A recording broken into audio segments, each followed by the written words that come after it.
7 symptômes qui vous alertent d'une infection dentaire. Face à tout dérèglement qui se produit dans notre bouche, nous devrions consulter un spécialiste et exclure une éventuelle infection ou d'autres problèmes bucco-dentaires. Nos dents sont en contact permanent avec les résidus alimentaires, les bactéries.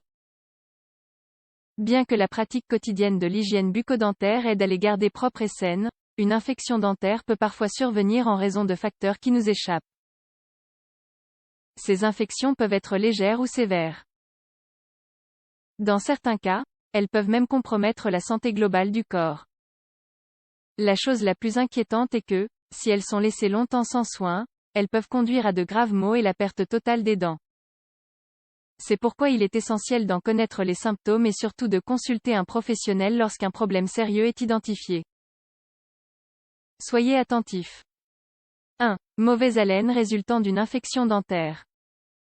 L'halitose est l'un des symptômes les plus courants d'une infection dentaire, bien qu'une mauvaise haleine n'implique pas qu'il y ait une infection s'il n'y a pas d'autres symptômes.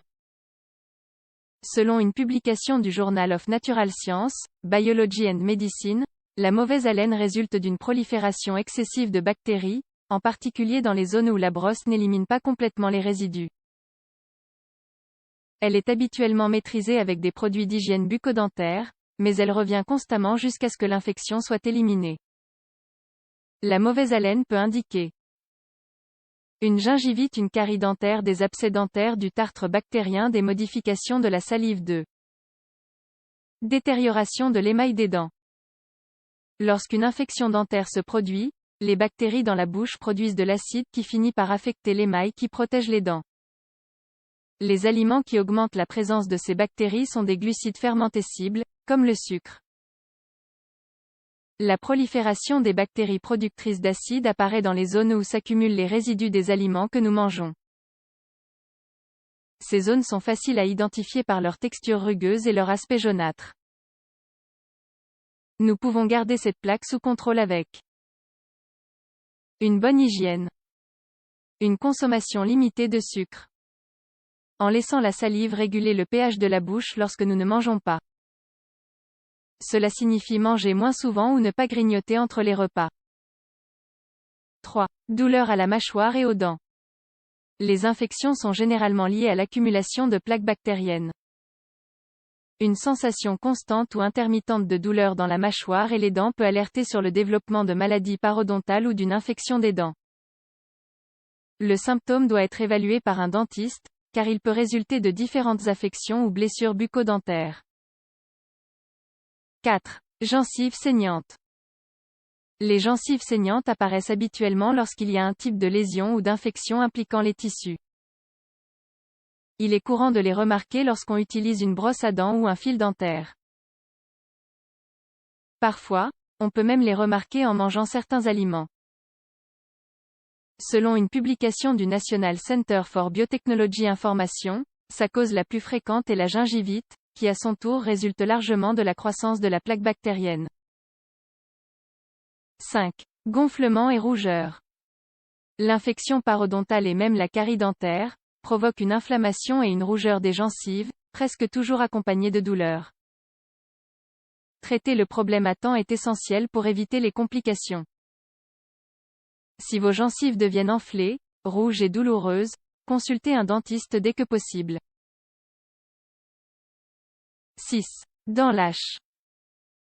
Le fait de sentir l'une des dents lâches est une raison suffisante pour consulter le dentiste le plus tôt possible. Les dents lâches indiquent la progression de l'infection dentaire et, donc, signalent que la structure osseuse du support dentaire s'érode. En effet, c'est fréquent lorsque la gingivite n'est pas maîtrisée à temps et se transforme en parodontite. Cette affection peut provoquer un déplacement des dents dans la zone affectée et, dans les cas plus graves, une détérioration du tissu osseux. 7. Pus. L'apparition de pus dans les gencives est un signe précurseur d'une maladie parodontale et parfois d'une infection dentaire. La poche de pus ou phlegmon se produit en tant que réponse du système immunitaire à l'attaque des bactéries pathogènes qui causent l'infection. Les poches de pus, appelées abcès, contiennent du sang et du pus. Il est produit comme une réponse du système immunitaire à l'attaque des bactéries pathogènes qui causent l'infection.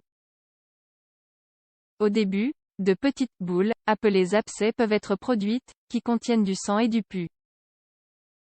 L'abcès est le produit d'un processus infectieux complexe qui doit être traité par un professionnel. S'il n'est pas contrôlé à temps, il peut causer des dommages irréversibles.